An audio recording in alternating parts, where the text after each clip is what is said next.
नमस्कार बच्चों, राज्य शिक्षा शोध एवं प्रशिक्षण परिषद में आपका स्वागत है। पिछले क्लासेज में हमने देखा था स्थिर घर्षण, सीमांत घर्षण और गतिज घर्षण।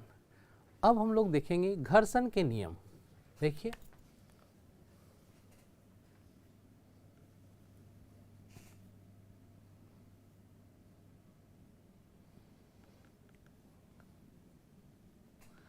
घर्षण के नियम। जैसे सबसे पहले हमने क्या देखा, अभी तक जो भी पढ़ा उसका ये सारांश होगा। सबसे पहले हमने क्या देखा, घर्षण बल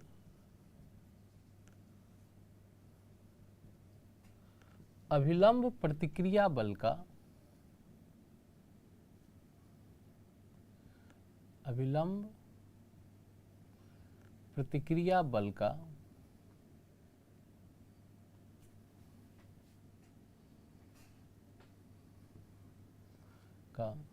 समानुपाती होता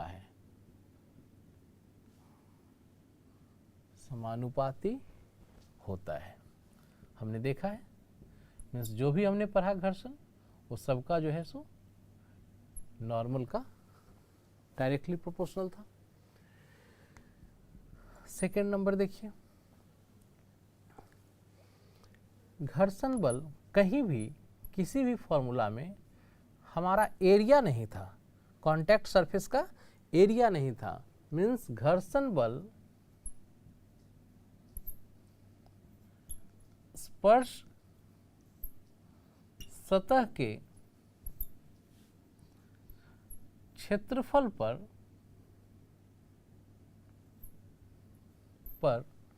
निर्भर नहीं करेगा। मीन्स निर्भर नहीं करता है।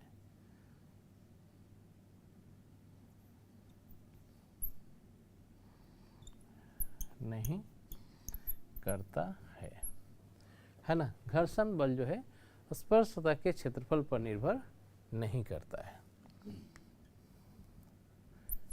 तीसरा देखिए, घर्षण बल किस पर डिपेंड कर रहा था, किस पर निर्भर कर रहा था? कांटेक्ट सरफेस के, कांटेक्ट सतह के नेचर पर डिपेंड करता है। तो इस चीज को घर्षण बल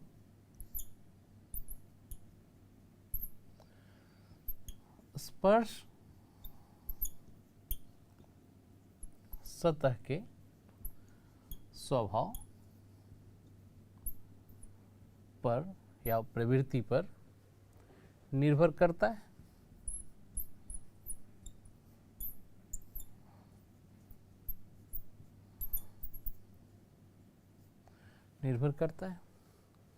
फोर,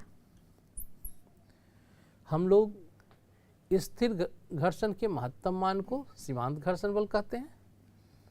इस चीज को लिख लें। स्थिर घर्षण बल के महत्तम मान को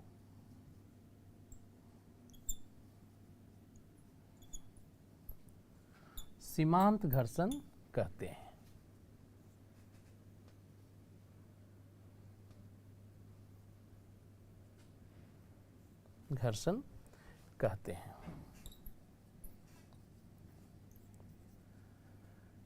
ठीक है।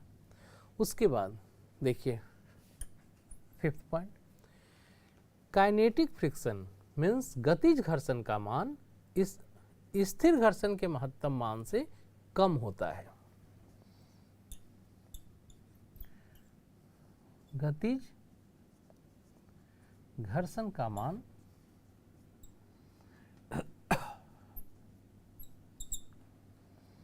स्थिर घर्षण के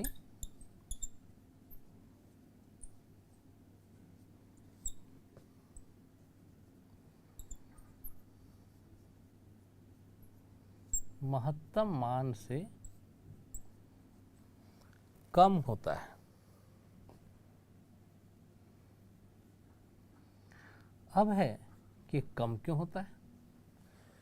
तो देखिए जब मैंने घर्षण शुरू किया था तब हमने कहा था कि जैसे दो बॉडी, दो सब्सटेंस यदि एक दूसरे पे दो बॉडी एक दूसरे पे रखा हुआ है तो वो आपस में एक दूसरे से बंधा होता है। जैसे जब दो बॉडी एक दूसरे में रखा हुआ है तो ये सरफेस जो आपको देखने में स्मूथ लग रहा है एक्चुअली ये स्मूथ नहीं है। यदि हम इसको माइक्रोस्कोपिक लेवल पे देखें तो ये स्मूथ नहीं है। तो हम क्या करते हैं, यदि ये दो सरफेस एक दूसरे पे रखा हुआ है तो ये दोनों सरफेस एक दूसरे से इस तरह से बंधा हुआ है। जैसे देखिए, जब जो सरफेस को हम स्मूथ समझ रहे हैं, यदि हम माइक्रोस्कोपिक लेवल पे देखें तो एक्चुअली वो इस तरह से है, और इसके ऊपर यदि दूसरा बॉडी रखा हुआ है तो वो इसमें इस तरह से हम कहें कि दोनों का सरफेस इस तरह से एक दूसरे में फंसा हुआ है। हम यदि कहें तो एक दूसरे में फंसा हुआ है, ठीक है। अब है क्या कि जब मैंने क्या कहा कि स्थिर घर्षण पे मैक्सिमम फोर्स लगाते हैं, मैक्सिमम से ज़्यादा, तब बॉडी मूव कर जाता है, ठीक है। मीन्स म्यूएस इंटू एन से ज़्यादा लगाते हैं तो बॉडी मूव कर जाता है। और जब जैसे पहले देखिए ये इस तरह से बंधा हुआ था, जब ये बॉडी एक बार मूव कर गया तो इसका जो लॉक था वो लॉक टूट गया, एक दूसरे से जो बिल्कुल इंटरलॉक्ड था ये लॉक टूट गया, ये इस तरह से हो गया। पहले बिल्कुल ऐसे था, अब ये ऐसे हो गया। तो अब जब ऐसे हो गया तो ये जो म्यू का जो वैल्यू है, हम बार बार जो लिख रहे हैं म्यू का मान, वो अफेक्टेड हो जाता है, ठीक है। मीन्स सरफेस की सतह का जो नेचर है, प्रवृत्ति है, वो बदल गया और अब म्यू का मान घट जाता है। और जब म्यू का मान घटता है तो काइनेटिक फ्रिक्शन घट जाता है। जैसे मैं ये कह रहा हूँ कि पहले जो म्यू का मान था मीन्स म्यू एस, उससे कम होगा म्यू के, ठीक है। और जब ये म्यू के का मान घट गया तो स्वाभाविक है कि mu S into N must be greater than mu K into N, और so static friction must be greater than kinetic friction, ठीक है। मीन्स गतिज घर्षण बल का मान स्थिर घर्षण बल के महत्तम मान से कम होता है, ठीक है। ये स्लाइटली लेस होता है, बहुत छोटा सा अंतर आता है, बहुत छोटा सा अंतर आता है, ठीक है। क्यों आता है ये मैंने बता दिया, ठीक है। क्योंकि जब एक बार बॉडी मूव कर जाता है तो बॉडी का सरफेस का नेचर बदल जाता है और इसलिए म्यू के का जो वैल्यू है वो घट जाता है, और इसलिए फाइनली काइनेटिक फ्रिक्शन भी हमारा घट जाता है। तो इस चीज़ को भी हम लोग याद रखें कि coefficient of kinetic friction is slightly less than static friction, means गतिज घर्षण गुणांक का मान स्थिर घर्षण गुणांक से कम होता है, ठीक है। इस चीज़ को भी हम लिख लें 6 नंबर में, मतलब कि गतिज घर्षण गुणांक का मान स्थिर घर्षण गुणांक से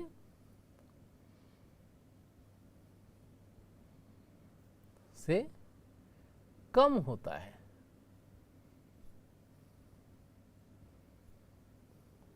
कम होता है। Means mu S is greater than mu के, क्या mu S greater than mu के, यही चीज है।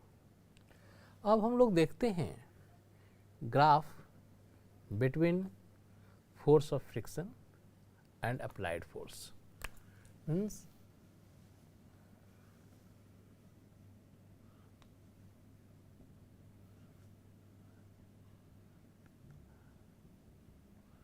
अप्लाइड फोर्स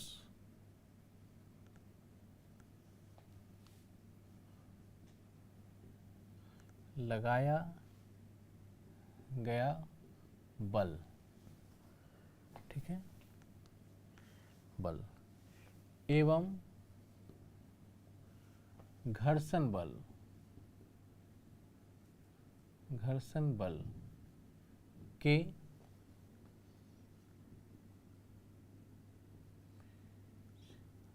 आलेख खींचते हैं।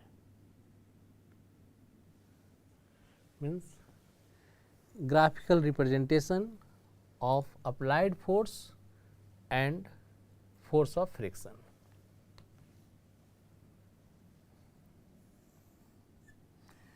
देखिए, इस पर हम अप्लाइड फोर्स को दिखा रहे हैं, मीन्स जो बल वस्तु पर लगाया गया या पिंड पे जो बल लगाया गया, अप्लाइड फोर्स।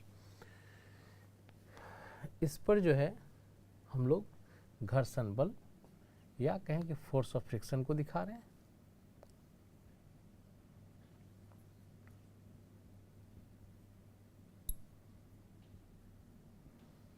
इस पर हम लोग घर्षण बल को दिखा रहे हैं। अब देखिए, मैंने क्या देखा था स्थिर घर्षण में, जब हम अप्लाइड फोर्स बढ़ा रहे थे तो फोर्स ऑफ फ्रिक्शन बढ़ रहा था। कहाँ तक? एक मैक्सिमम वैल्यू तक, और जो महत्तम मान था, मैक्सिमम वैल्यू था स्थिर घर्षण का, उसी को हमने कह दिया था सीमांत घर्षण। मीन्स वहाँ तक तो बढ़ेगा, इस सीमांत घर्षण तक फोर्स बढ़ाने पे बढ़ेगा। देखिए, ये डायरेक्टली प्रोपोर्शनल हुआ, ठीक है। मीन्स यहाँ से यहाँ तक हमारा एफ जो है वो एफ कैपिटल एफ बढ़ाने से ये फोर्स बढ़ता गया। अब देखिए, ये जो होगा यहाँ पे, ये हमारा स्टैटिक फ्रिक्शन, या इसको हम लिख सकते हैं maximum value of static friction. इसी को हम लोग कहते हैं लिमिटिंग फ्रिक्शन या सीमांत घर्षण। अब जैसे ही यहाँ के बाद बॉडी मोशन में आ जाएगा, तो जैसे ही ये मोशन में आ जाएगा, यहाँ पर स्लाइटली इसका वैल्यू घटता है, ठीक है। और देखिए, अभी मैंने बताया काइनेटिक फ्रिक्शन जो है उसका मान स्थिर फ्रिक्शन से, मीन्स गतिज घर्षण बल जो है उसका मान स्थिर घर्षण बल से कम होता है। बस यही देखिए, स्लाइटली घट जाता है और फिर ये इस तरह से वैरी करते हुए, मीन्स कुछ देर तक स्थिर रहता है, ठीक है, उसके बाद फिर ये वैरी करता है, ठीक है। तो अब देखिए, ये हो गया हमारा, इस पॉइंट को हम दिखा रहे हैं एफ के, काइनेटिक फ्रिक्शन। अब क्वेश्चन कि कुछ देर स्थिर रहने के बाद फिर इसका वैल्यू इस तरह से जिगजैग क्यों आता है। आप सिंपल सा ईंट का टुकड़ा लीजिएगा, उसको किसी सरफेस पे रब्ड कीजिए। आप देखेंगे कि रब्ड करने के बाद वो उस ईंट के टुकड़े का वो सतह जो आप उसको रगड़ रहे हैं वो स्मूथ हो गया। उसको फिर कुछ देर कंटिन्यूअसली रगड़िए, आप चेंजमेंट पाएंगे कि फिर वही सरफेस खुरदरा हो गया। मीन्स जैसे जैसे वो चलता रहेगा, कभी हो सकता है कि सरफेस खुरदरा हो जाए, कभी हो सकता है स्मूथ हो जाए, तो उस अनुसार उसका नेचर बदलेगा और नेचर सरफेस का नेचर बदलेगा, और नेचर बदलेगा तो फिर हमारा काइनेटिक फ्रिक्शन का वैल्यू चेंज करेगा, ठीक है। तो इस कारण से इधर हमने ये जिगजैग जैसा दिखाया है, और इधर इसी कारण इसका जो है काइनेटिक फ्रिक्शन का मान घटता बढ़ता रहता है। अब हम लोग देखेंगे आनत तल पे, इंक्लाइंड प्लेन पे वस्तु का मोशन।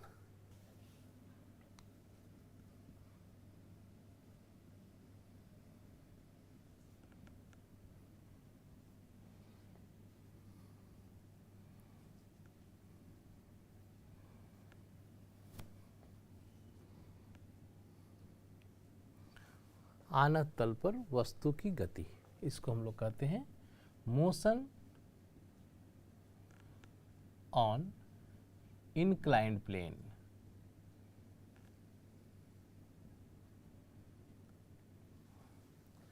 inclined plane, ठीक है।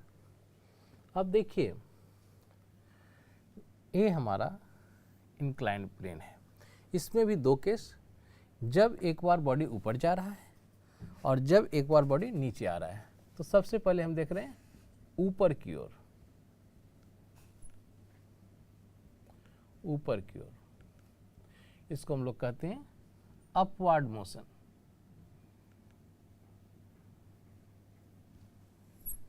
ऊपर की ओर। अब देखो बच्चे, ये मान लो कोई इंक्लाइंड प्लेन है, आनत तल है, ये हॉरिजॉन्टल के साथ क्षैतिज के साथ थीटा एंगल बना रहा है। इस पर कोई बॉडी रखा हुआ है। अब यह बॉडी खुद से तो ऊपर जाएगा नहीं, इसको ऊपर ले जाने के लिए हमें फोर्स लगाने होंगे, हमें बल लगाने होंगे, खुद से तो ऊपर जाएगा नहीं। अब देखिए इस पर लगने वाला बल, सबसे पहले तो ग्रेविटेशन के कारण, गुरुत्वाकर्षण के कारण नीचे की तरफ इसका वेट एक्ट कर रहा होगा mg। चलिए ये सरफेस अपने परपेंडिकुलर, देखिए इस तरह से अपने परपेंडिकुलर नॉर्मल फोर्स अभिलंब प्रतिक्रिया बल दे रहा होगा।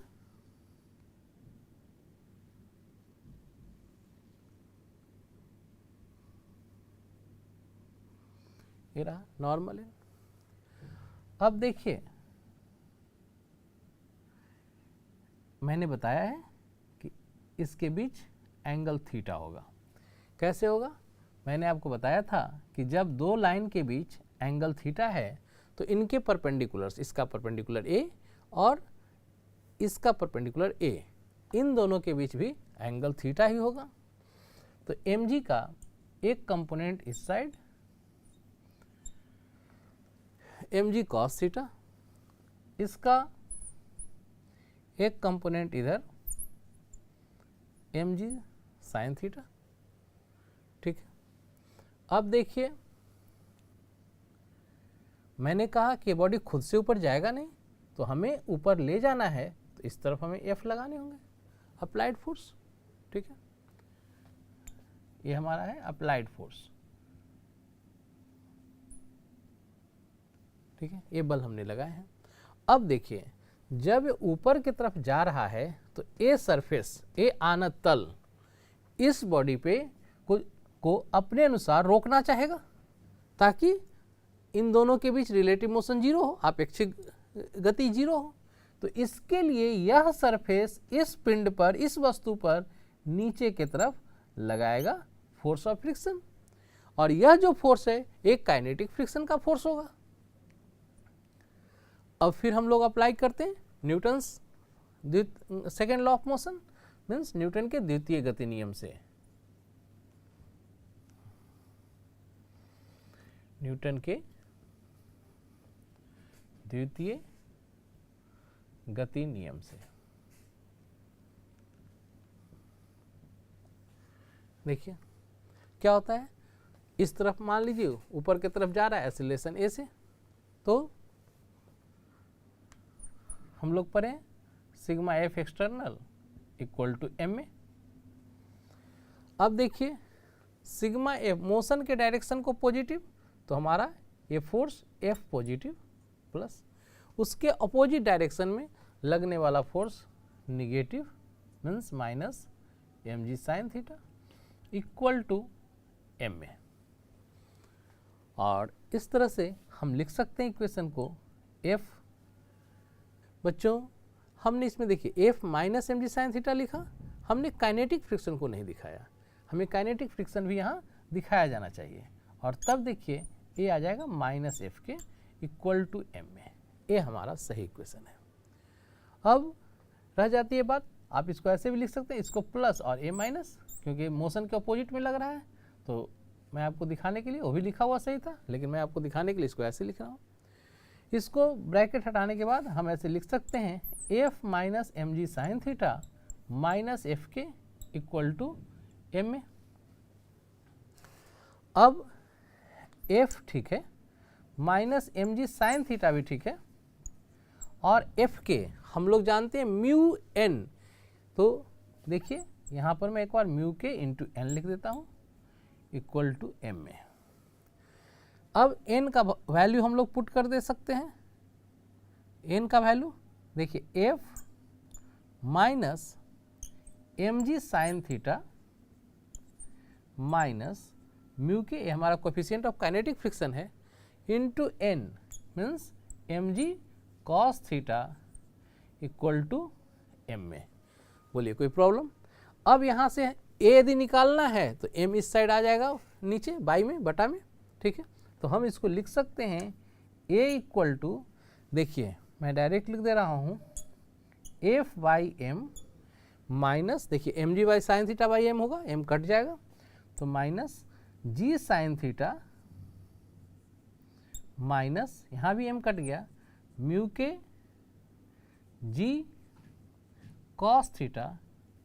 ठीक है, इसी को हम दूसरे फॉर्म में ऐसे भी लिख सकते हैं, मैं यहाँ लिख दे रहा हूँ a equal to F Y M minus G मैं कॉमन ले लूँ, ये आ जाएगा साइन थीटा प्लस म्यू के cos theta, sine theta into mu के कॉस थीटा। ये हमारा रहा आनत तल पर अपवार्ड मोशन। ठीक है, ऊपर की ओर गति। अब हम लोग देखेंगे आनत तल पर डाउनवर्ड मोशन मीन्स नीचे की ओर गति। ठीक है, तो बच्चों हम लोग अब देख रहे हैं नीचे की ओर गति। अब देखिए फिर उसी तरह से मास m रखा हुआ है आनत तल पे इंक्लाइंड प्लेन पे, नीचे की तरफ mg लग रहा है, इस तरफ हमारा इसका कंपोनेंट हो गया mg cos थीटा, इस तरफ इसका कंपोनेंट हो गया mg sin थीटा। अब देखिए यह जो बॉडी है वो mg sin थीटा से नीचे आ सकता है, लेकिन जैसे ही ये नीचे आना चाहेगा, यदि ये स्मूथ सरफेस होता तो हम यहाँ पर फोर्स ऑफ फ्रिक्शन कंसिडर नहीं करते, लेकिन हम लोग अब स्मूथ नहीं मान रहे हैं। तो अब जैसे ही ये नीचे चलना चाहेगा कि ये सरफेस ये आनत तल जो है वो इसको रेस्ट में रखने के लिए इस पर इस तरफ अप्लाई करेगा फोर्स ऑफ फ्रिक्शन। अब देखिए मैं सबसे पहले यहाँ लिख रहा हूँ Fs। ठीक है, मैं सबसे पहले इसको लिख रहा हूँ Fs। देखिए यदि इफ इसमें दो केस होगा, ठीक है, इसमें दो केस होगा। यदि मान लीजिए कि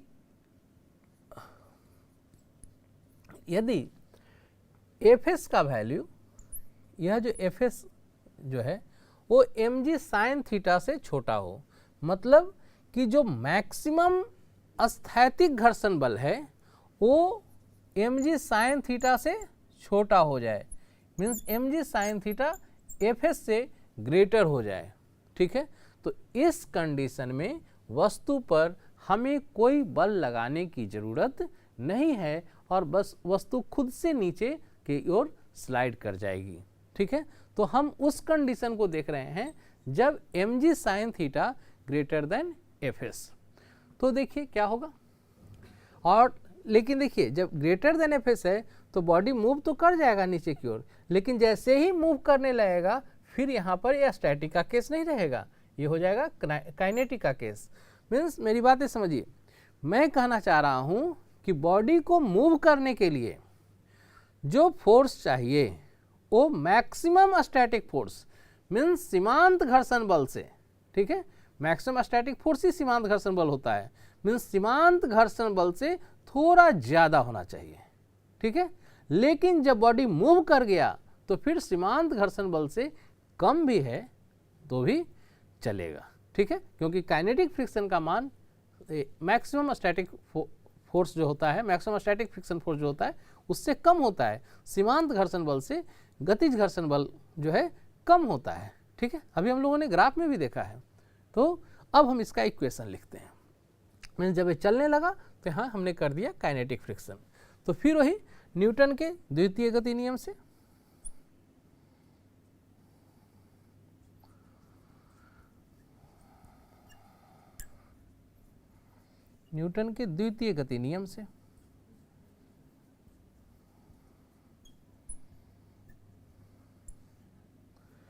देखिए मोशन के डायरेक्शन को पॉजिटिव, बॉडी नीचे की तरफ आ रहा है। ठीक है, तो mg sin थीटा पॉजिटिव ले लिए minus F K equal to m में, यही चीज़ है। यहाँ से mg sin theta minus F K का value mu K into N equal to m में। अब देखा जाए यहाँ से मैं इधर लिख दे रहा हूँ mg sin theta minus mu K into N, N के प्लेस पे mg cos theta equal to m में।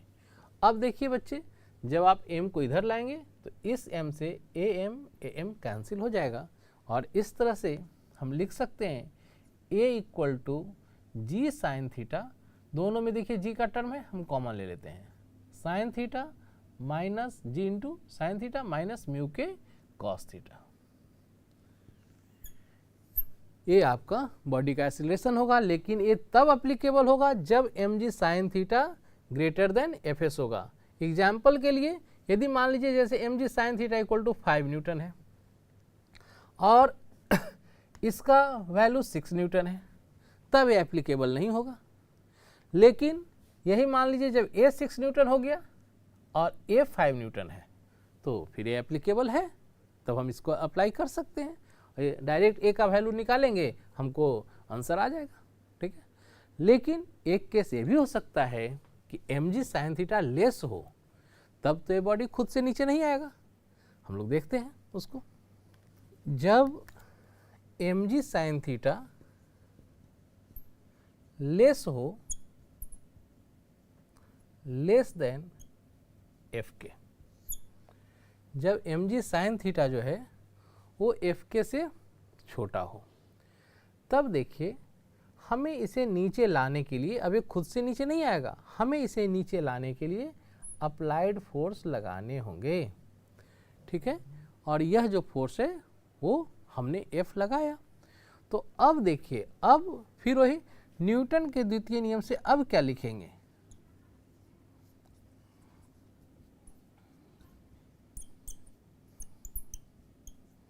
द्वितीय गति नियम से, ठीक है। मोशन के डायरेक्शन को पॉजिटिव, मोशन डाउनवर्ड है, तो mg sine theta is positive, means mg sine theta को मैंने पॉजिटिव लिया।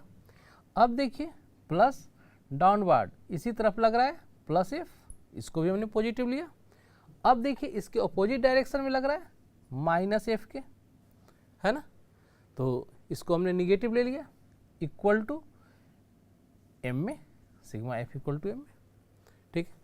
अब देखा जाए, हमने f को मैं इधर लिख देता हूँ plus mg sine theta minus f K mu n, यहाँ normal force mg cos theta है, तो mu K into n, n के प्लेस पे मैं पुट करता हूँ बच्चे mg कॉस थीटा और then it is equal to m में, ठीक है। और फिर वही मैं m को इस साइड लाना चाह रहा हूँ, तब देखिए तो a इक्वल टू क्या आ जाएगा, तो हमारा a इक्वल टू आ जाएगा f by m plus g को हम कॉमन ले लेते हैं, साइन थीटा माइनस म्यू के कॉस थीटा, बस यही तो है। मीन्स अब इस पे एफ फोर्स के कारण जो एक्सीलरेशन था वो भी ऐड हो गया, ठीक है। और इसी के साथ ये हमारा आनत तल पे वस्तु की गति हमने देखा। अब हम लोग आगे पढ़ते हैं एंगल ऑफ फ्रिक्शन। तो बच्चों अब हम लोग पढ़ेंगे घर्षण कोण, इसको कहते हैं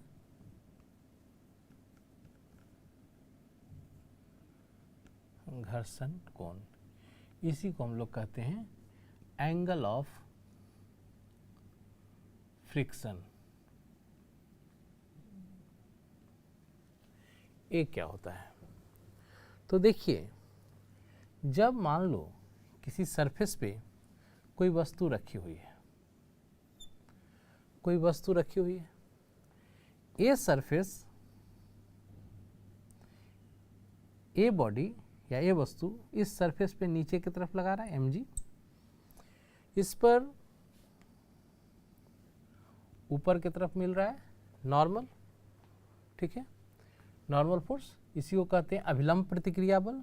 और इसी को देखिए एक कांटेक्ट सरफेस के द्वारा मिल रहा है, ठीक है, एक जो कांटेक्ट सरफेस है वो इस पर फोर्स लगा रहा है अपवर्ड, है ना, तो इसी को हम लोग कहते हैं स्पर्शी बल भी कहते हैं, ठीक है, मीन्स कांटेक्ट फोर्स इसको कहते हैं, कांटेक्ट फोर्स, ठीक है। और इसी को हम लोग कहते हैं स्पर्शी बल। ठीक है, अब देखिए यदि मान लो कि इस वस्तु में स्लाइडिंग टेंडेंसी लाने के लिए, खिसकने वाली प्रवृत्ति लाने के लिए हम इस पर फोर्स अप्लाइड करते हैं F। खिसकने वाली प्रवृत्ति ला रहे हैं, अभी ये खिसक नहीं रहा है। ठीक है, तो इस पर लगेगा फोर्स ऑफ फ्रिक्शन इस तरफ। ठीक है, हम इसको यहाँ पर दिखा रहे हैं। ठीक है, ये हमारा फोर्स ऑफ फ्रिक्शन हो गया। देखिए यह भी जो है हमारा कांटेक्ट फोर्स है, यह भी जो है हमारा कांटेक्ट फोर्स है। मैंने जहाँ स्पर्शी बल पढ़ाया है वहाँ मैंने एग्जाम्पल में दिया था फोर्स ऑफ फ्रिक्शन और नॉर्मल फोर्स, ये दोनों कांटेक्ट फोर्स हैं, ये मैंने बताया है। अब देखिए, अब हमसे इस बॉडी पे लगने वाला नेट स्पर्शी बल कोई पूछे तो इन दोनों का रिजल्टेंट, और यह जो रिजल्टेंट है कुछ इस तरह से होगा, समानांतर चतुर्भुज के नियम से इन दोनों का जो परिणामी बल होगा इसके अलॉन्ग होगा। इसको हम लिख देते हैं Fr। ठीक है, मैं यहाँ लिख दे रहा हूँ, जहाँ वेयर Fr इक्वल टू, देखिए नेट कांटेक्ट फोर्स या total contact force word use करते हैं, टोटल कांटेक्ट फोर्स, या हम इसी को लिख देते हैं कुल स्पर्शी बल। मीन्स ये स्पर्श सतह के द्वारा दिया जा रहा है, इसलिए इसको हम लोग कहते हैं कुल स्पर्शी बल। अब आप ही देखो, यह जो Fr होगा वो हम लोगों ने पढ़ा है परिणामी सदिश का formula, √p² + q² + 2pq cos theta. यहाँ देखिए इनके बीच एंगल 90 है, तो p² मीन्स n का square plus q² means f का square plus 2pq cos 90 plus 2pq cos 90। cos 90 का टर्म 0 होता है, इसलिए इस पूरे टर्म को जो भी यहाँ पे लिखेंगे उसको 0 कर देगा, मैं उसको नहीं लिख रहा हूँ। अब देखिए ये इस तरह से हमारा जो Fr हो जाएगा वो √n² प्लस f²।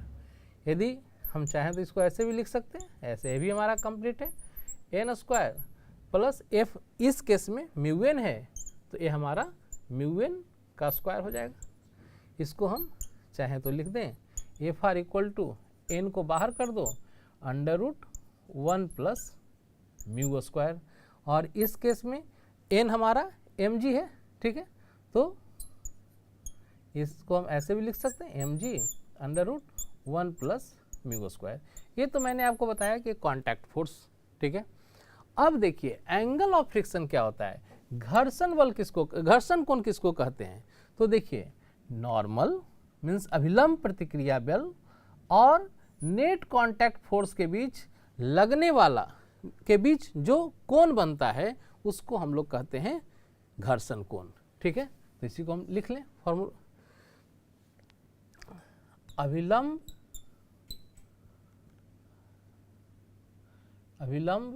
प्रतिक्रिया बल और कुल स्पर्शी बल के बीच का कोण, घर्षण कोण कहलाता है, घर्षण कोण कहलाता है, घर्षण कोण कहलाता है। अब इस वैल्यू को हम निकालना चाहेंगे कि कितना होगा, 2 मिनट। तो हम लिख सकते हैं, देखिए tan थीटा, ए नॉर्मल है, इस ए हमारा एफ को रिप्रेजेंट कर रहा है, आप पैरेललोग्राम लो समानांतर चतुर्भुज नियम पढ़े होंगे, तो हम tan थीटा इक्वल टू लिख सकते हैं F/n, और यहाँ से tan थीटा इक्वल टू मैं F को लिख सकता हूँ μn/n, n कैंसिल, और इस तरह से tan थीटा इक्वल टू इसको हम लिख सकते हैं म्यू। ठीक है, तो यह जो हमारा tan थीटा आया वो आया म्यू। यदि हमें घर्षण कोण निकालना हो तो थीटा इक्वल टू हम लोग लिख सकते हैं tan इनवर्स म्यू। और यदि मान लो कि जैसे हमारा tan थीटा इक्वल टू आ गया 1/√3 तो हम लिख देंगे tan theta equal to tan 30 degree then theta equal to 30 degree. ठीक है, और इस तरह बच्चों हम घर्षण कोण निकाल लेंगे और फिर आगे हम लोग पढ़ेंगे अगली कक्षा में। तब तक के लिए नमस्कार।